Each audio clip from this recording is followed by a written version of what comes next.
मुख्य रूप से मुझे आज की ये प्रेस वार्ता बिहार सरकार का 1 साल जो हुआ है, बिहार सरकार का 1 साल बिहार हुआ खस्ता हाल, इस वार्ता इसको लेकर के कुछ विषय आप सभी मीडिया के बंधुओं के बीच मुझे रखना था। पिछले 1 साल ये पहली सुशासन की बरसी थी जो अभी पिछले 9-10 तारीख को बिहार की सरकार ने मनाई है। और आप सभी मित्रों को मालूम है कि पिछले 1 वर्ष में जब से एनडीए की सरकार बिहार से गई है, जब से ये महागठबंधन की सरकार आई है, आप सभी मित्रों को मालूम है कि सीतामढ़ी ज़िला में कितना उपद्रव उत्पात बढ़ा है।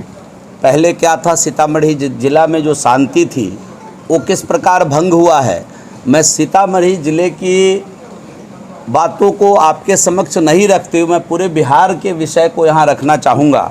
और आपको बताते हुए मुझे बहुत दुख हो रहा है इस बात का कि केवल एनडीए हटने के बाद 1 साल में अगर आप इसको ले तो 10/8/22 से लेकर के 8/8/23 तक जो 1 साल महागठबंधन की सरकार नीतीश जी और तेजस्वी यादव जी के नेतृत्व में जो सरकार चली है उसमें 3041 हत्या बिहार के अंदर हुई है। और ये 3041 हत्या में कुछ संदिग्ध मौतें भी हैं जिनको मैं अभी तक फाइंडिंग पर पुलिस नहीं पहुंची है। लेकिन 3041 हत्या हद तो तब हो गई कि पटना के जिलाधिकारी ने पटना में बैठकर इस बात को कबूला कि राजधानी के अंदर हर दिन एक हत्या हो रही है।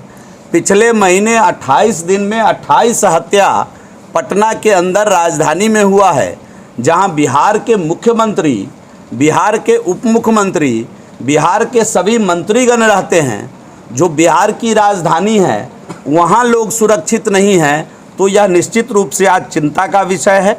और आपको जानकर दुख होगा कि 933 हत्या का प्रयास 1 साल में किया गया है। 516 बलात्कार, ये बिल्कुल पीछे रुक चुका था। 516 बलात्कार, जैसे लग रहा है कि हमारी सरकार आएगी और चिन्हित करके हम फलाने का हत्या कर दे और फलाने का बलात्कार कर दे। इस प्रकार का वातावरण बनाते हुए उपद्रवी लोगों ने इस प्रकार का वातावरण बनाया है। और राज्य के अंदर पिछले 1 वर्षों में 516 बलात्कार हुआ है।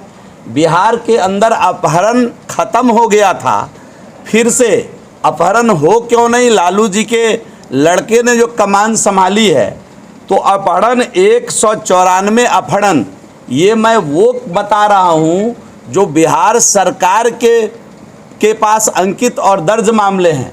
आधे से अधिक मामले तो इनके पुलिस दर्ज ही नहीं करते। आप लोगों को भी मालूम होगा, जो एफआईआर लेने में, चोरी हो जाए तो एफआईआर लेने में कितना परेशान करते हैं। अपहरण हो जाए तो कहते हैं उनके घर के लोगों को कि 10 दिन ढूंढिए, उसके बाद हम अपहरण का एक कागज़ बनाएंगे। लूटपाट की अगर केवल बात करें तो 827 लूट की घटना थाने में दर्ज हुई है पिछले 1 वर्ष के अंदर।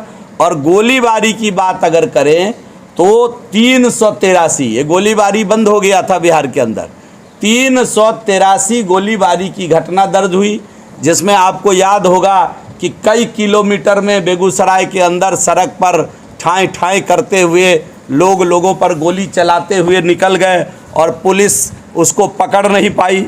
अगर चोरी की बात करें तो चोरी की बात करें, सैया भैले कोतवाल तो अब डर काहे का, 810 चोरी 1 साल में इस बिहार के अंदर दर्ज किया गया है।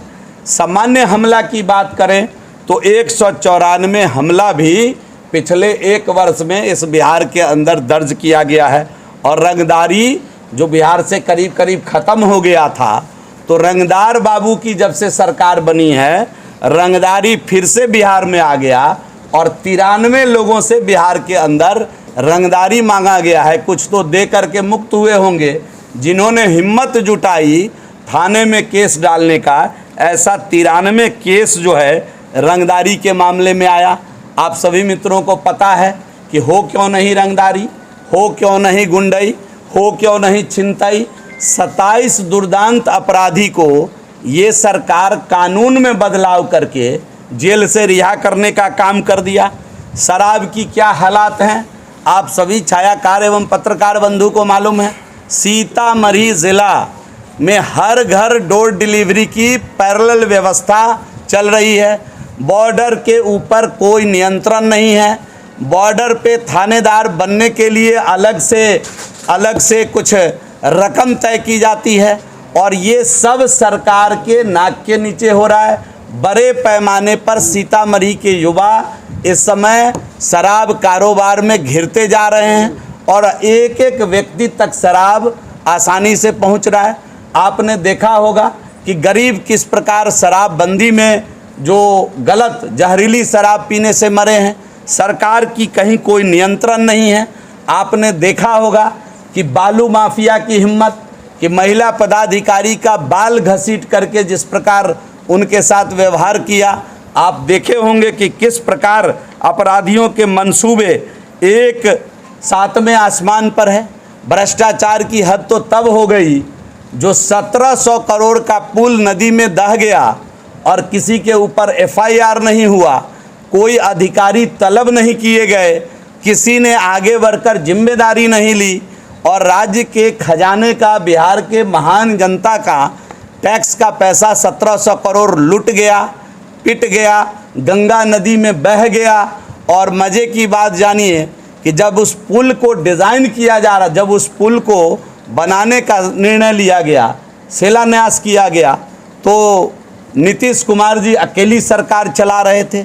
15 में जब उस पुल को डिज़ाइन किया गया तो उसके मंत्री अभी के उप मुख्यमंत्री और पथ निर्माण मंत्री थे। और जब 23 में बिहार विधानसभा के साथी हमारे साथ बैठे हुए हैं, उन्हीं के एक विधायक ने सवाल किया है चलते सदन में कि उस पुल के ऊपर डॉक्टर संजीव ने किया है, उस पुल से संबंधित खामियों को जब उन्होंने उजागर किया तो सरकार का जवाब आया कि सब कुछ वहाँ ठीक ठाक है। तो क्यों नहीं इस जवाब देने वाले अधिकारी पर कार्रवाई हुई? क्यों नहीं इस प्रकार का जवाब देकर बिहार के 13 करोड़ लोगों को सदन के अंदर गुमराह करने वाले मंत्री ने इस्तीफा दिया? तो इस प्रकार से पूरे बिहार के अंदर अभी फिर आपने देखा होगा कि किस प्रकार राजनीतिक हत्या का दौर बंगाल के जैसा बिहार में शुरू हो गया।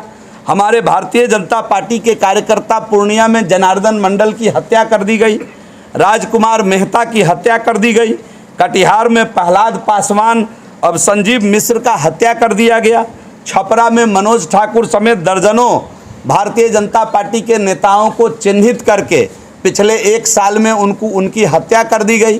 तो बंगाल के पैटर्न पर मेरा सवाल भी है कि क्या बंगाल के पैटर्न पर बिहार को नीतीश कुमार जी चलाना चाहते हैं क्या? बेगूसराय के अंदर आपको मालूम होगा कि दलित महिला को निर्वस्त्र करके किस प्रकार घुमाया गया। ढाका में पासवान समाज के एक व्यक्ति के साथ किस प्रकार दुर्व्यवहार हुआ। तो समाज के अंदर दलित समाज के लोग बिहार के अंदर आज सुरक्षित महसूस नहीं कर रहे हैं, वो डरे हुए हैं। मैंने पहले ही जिक्र किया कि 14 सितंबर 22 को 28 किलोमीटर तक गोली चलाते हुए 9 लोग इस घटना में घायल हुए, 1 की मौत हुई थी। अभी हाल फिलहाल में राजनीतिक प्रतिद्वंद्विता इतनी हो गई कि सरकार के आवाज़ में सरकार की कमियों को उठाने के लिए पिछले 13 जुलाई को भारतीय जनता पार्टी ने प्रदर्शन निकाला था, सड़क पर मार्च कर रहे थे।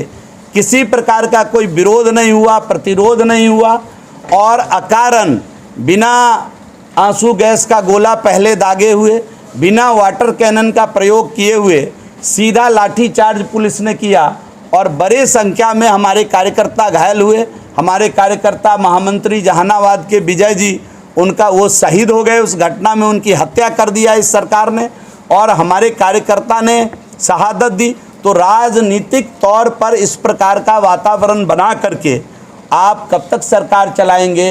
1 साल जो सुशासन की बरसी आपने मनाई है, STET के छात्र गए अपनी बात कहने के लिए, उनको लाठियों से रौंद दिया गया। 26 दिन सरकार का अभी हुआ नहीं था, हाथ में तिरंगा लेके वो माइनॉरिटी का लड़का चिल्ला रहा था, हमारे दरभंगा जिला का रहने वाला था, उसको लाठियों से रौंद दिया गया। जितने लोग आंदोलन लेकर के गए उनके साथ उनके ऊपर लाठियों की बौछार की गई। किसान सलाहकार गए, उनके ऊपर लाठियों की बौछार की गई। और हद तो तब हो गई जब अपने ही ज़मीन का मुआवजा मांग रहे लोग चौसा बक्सर में, दिन में उन पर कोई कार्रवाई पुलिस नहीं की और रात के अंधेरे में चिन्हित करके घर में घुस करके पुलिस पुरुष के द्वारा महिलाओं की पिटाई की गई बर्बरतापूर्वक, और सरकार धृतराष्ट्र बन के इन सब चीज़ों को देख रही थी। तो ये सारा विषय जो जिस प्रकार से इस सरकार में एक भी नियुक्ति आप देख लीजिए, कहते पहली कलम से जब हम सरकार में आएंगे तो पहली कलम से 10 लाख रोजगार हम देंगे। पहली कलम अभी तक चली नहीं, पहला साल बीत गया इस सरकार का और अभी तक पहली कलम सरकार ने चलाया नहीं। तो अभी आपने हाल फिलहाल में देखा कि हॉस्पिटल से यूरिन बैग ख़त्म है। जो सरकार के शागिर्द कभी कहते थे कि हमारे आने के बाद पढ़ाई होगा, सुनवाई होगा, दवाई होगी, उनके कार्यकाल में हॉस्पिटल से यूरिन बैग ख़त्म हो गया और यूरिन बैग के बदले ठंडा का बोतल उस पेशेंट को लगा दिया गया और उसके इन्फेक्शन से उसकी मौत हो गई। किसी ने जिम्मेदारी अभी तक नहीं ली है और सरकार के किसी ने इस पर किसी प्रकार का बयान नहीं दिया। नौकरी मांगने वाले पर लाठीचार्ज, फिर से राजनीतिक हत्या का लगातार खुलेआम कांड, और इस प्रकार दंगों का अगर आप देख लीजिए तो हिंदू आस्था पर लगातार इस सरकार के आने के बाद चोट हो रहा है। अब मुहर्रम की जुलूस में किस प्रकार हिंदुओं को टारगेट किया गया। रामनवमी के अवसर पर सीतामढ़ी जिला पहले से भुतभोगी रहा है, इस बार सासाराम और बिहार शरीफ के अंदर नंगा नाच किया गया, 2 लोगों की मौत हो गई और अभी तक पुलिस सही निष्कर्ष पर नहीं पहुंची है। तो पूरे 1 साल में इस सरकार, जो पहले एनडीए के अंदर सुशासन की सरकार बिहार में चल रही थी, उसकी बरसी मनाने का काम अभी सरकार ने किया है। सुशासन बिहार से ख़त्म हो गया। बिहार इस समय जंगल राज, अद्भुत जंगल राज बिहार चला रहा है। बिहार के अंदर इस समय गुंडे, मवाली और इस प्रकार के जो तत्व हैं उनका बोलबाला हो गया है। थाना के अंदर गरीब की सुनवाई नहीं है, उनके देह पर का कपड़ा बिना देखे थानेदार पैसा मांग दे रहे हैं। खुलेआम शराब की बिक्री हो रही है। कुल मिलाकर सरकार चारों तरफ से फेल हो चुकी है और प्रधानमंत्री का सपना देख रहे हैं। मुख्यमंत्री जो बने हुए हैं, राज्य संभल नहीं रहा है और देश का सपना देख रहे हैं।